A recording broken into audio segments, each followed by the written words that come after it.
Ito ang tanyag na kanal na matatagpuan sa bansang Panama, isang man-made waterway na kumitil ng napakaraming buhay. Tinatayang nasa 27,600 katao ang namatay during the construction of this canal. Kapag dambuhalang barko ang dadaan dito ay talagang sumisikip ang daan. Nakakatakot na baka sumabit ang barko sa pader ng kanal dahil tila ilang inches lang ang pagitan nito sa pader ng kanal sa magkabilang side. At alam nyo ba, ang kanal na ito ay napakahalaga para sa mga makapangyarihang bansa. Sa katunayan, pinag-aagawan ito ng United States at China. Umabot pa sa pagbabanta ng paggamit ng military force para lamang makontrol ang Panama Canal. War! Riot! War! Riot! China is operating the Panama Canal. My administration will be reclaiming the Panama Canal. We're taking it back. Ang Panama Canal ay isang daan ng tubig na nag-uugnay sa Atlantic at Pacific Ocean. Isa itong artificial o man-made waterway. So bakit ba nila ginawa ang Panama Canal? Simple lang, para mapabilis ang pag-travel ng barko mula sa Europa papuntang West Coast ng Amerika. Noon kasi, ang isang cargo ship na galing Europe ay napakalayo pa ng tatahakin. Kailangan pa nitong umikot sa South America, dadaan sa Strait of Magellan at maglalayag naman ulit papuntang north bago ito makarating sa California. Kaya naisipan nilang maghanap ng shortcut at dito nga sa Panama ang nakita nilang pinaka-ideal na gawa ng kanal. Ang mga French ang unang sumubok. Sinimulan nila ang construction ng kanal noong 1881. Ngunit sila ay nabigo. Marami ang namatay dulot ng sakit at aksidente. Umabot sa 22,000 katao ang namatay noong tinigil nila ang proyekto at tuluyang iniwan ang kanal noong 1889. Noong 1904 ay ipinagpatuloy ng United States ang paggawa ng kanal at sila'y nagtagumpay.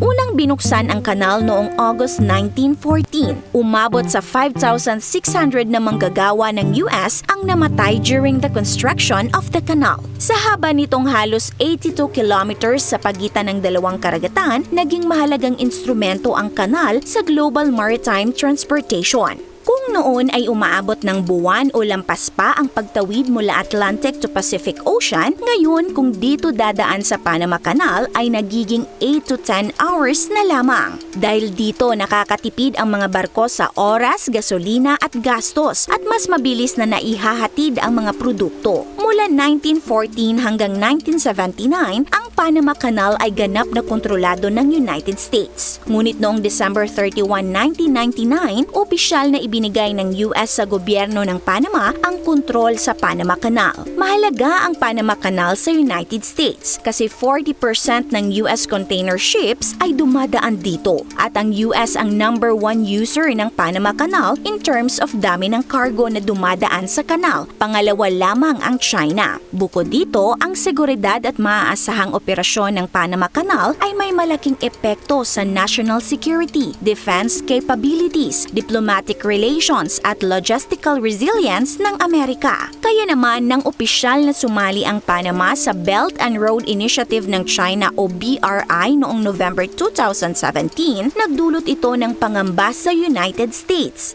The Panama Canal was built by Americans for Americans, not for others. Ang dalawang port na ito ay napaka-importante. Lahat kasi ng barko na gagamit ng kanal ay dumadaan sa dalawang port na ito. At ang nag-ooperate nito ay ang Hong Kong-based company na CK Hutchison. Meaning, posible na kaya itong maimpluwensyahan ng China. At dahil sa pagiging miyembro ng Panama sa BRI, mas lumaki ang impluwensya ng China sa operasyon ng Panama Canal. Kaya naman kinwestiyon ng United States ang neutralidad ng Panama Canal dahil sa ugnayan ng Panama at China.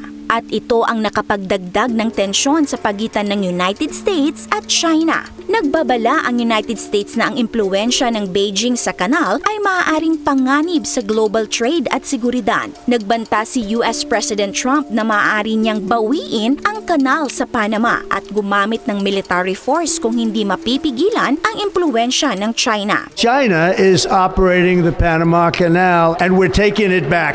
Samantala, itinanggi ni Panama President Jose Raul Molino ang claims ni Trump. Ngunit gumawa rin siya ng hakbang upang mapanatiling maayos ang relasyon sa US. Bilang hakbang ng US na makuha ulit ang impluensya sa Panama Canal, nagkaroon ng kasunduan ang Panama at US. Nagpadala ng mga sundalo ang US at nakuha nila ang 3 military base na ito malapit sa kanal. Bagamat malaki ang investments ng China sa ports, pinili ng gobyerno ng Panama na mag-withdraw sa Belt and Road Initiative ng China nitong February para matapos na ang pressure na ibinibigay ng United States sa Panama. Sa ngayon, ang US ang nagwagi sa agawan ng impluensya sa Panama Canal. Ngunit alam nating naghihintay lang ang China ng magandang pagkakataon upang muling sumunggab. Mga ka-awesome, kung nagustuhan niyo po ang video natin ngayon, mag-comment ng yes. This is Ate O from our Republic. Hanggang sa muli and stay awesome!